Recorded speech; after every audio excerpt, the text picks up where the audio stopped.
Iska mai ƙarfi ta yi sanadiyyar lalacewar ɗakuna kimanin 200 a jihar Kebbi. Samun mazauni ingantacce abu ne da kan iya sauƙaƙawa tare da kyautata rayukan jama'a da ke zaune a wuraren, kuma akasin hakan kan iya jefa rayukansu cikin mummunan yanayi.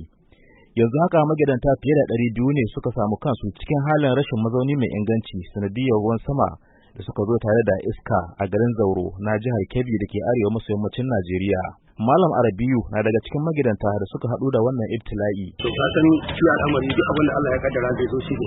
Ya shigo da ruwan nan ana cikin iska muna cikin har sai Allah ya sauka mana da ruwa da kankara kuma mai ƙarfi. Dan wasu ma suna tunanin za ta iya fata musu kwano. Shi dai a wuri na dai damuwa dai shi ita hasara dai ba ta da daɗi. Shi ma Kabiru Tanko Zauro yana cikin waɗanda suka yi asara. Damuwa akwai damuwa, kawai da abin Allah komai. Shi ya kawo wannan kuma shi da mafita. Akwai mutane da dama da suka rasa wurin kwana. Rufin kamar na iya tabarma aka yi. Wurare da dama kamar ga sunan ga wasu can ga abin nan. Kawai sai dai mu ci Allah kawo sawa ba. Musa Bello Dukkan Zauro ya ce lamarin ya haifar da rudani da fargaba ga jama'ar garin.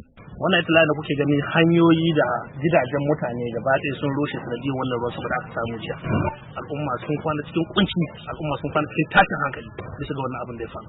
Mutum ya kwana a tsaye a cikin gidan shi bai da wurin kwanci, abinci ya lalace, al'umma za su tsaye babu abin da suke. Zayyanu Gado jami'i ne wanda ya wakilci karamar hukumar mulkin birnin Kebbi da ya ziyarci garin na Zauro. To jiya gaskiya ga kesin da an kai gidajen da aka sa ran sun samu wannan matsala suna kusan gida 200. Masana kare muhalli sun ce akwai wasu abubuwa da jama'a ke aikatawa waɗanda akasari su ne ke haifar da irin wannan matsalar da ta faru tun a farkon damina kamin lokacin da ake tsammanin ambaliyar ruwa. Dr. Yusuf Isa masani ne akan kare muhalli. Babu matsala yanzu ga da duniya ta fama da ita irin wannan a sauyin yanayi. Suna ce mai the mother of all issues. So wa'annan ma ana iya alakanta su da al'amuran da mutane kai sai sa yanayi ya canza. Iskan ya ƙaru, zafi zai ƙaru, kuma idan zafi ya ƙaru gaskiya ruwa za su ƙaru. Wannan matsalar ta rashin muhalli tana faruwa ne lokacin da dubban 'yan gudun hijira ke fama da yanayin da suka samu kansu a ciki na rashin muhallansu na asali. Ko a makon da ya gabata mataimakin gwamnan jihar Kebbi Sanata Umar Abubakar Tafida sai da ya ziyarci ƙananan hukumomin Fakai da Sakaba da ke kudancin jihar ta Kebbi, inda ya jajantawa 'yan gudun hijira fiye da 3,000 tare da ba su tallafi domin sauƙaƙa halin da suka samu kansu a ciki.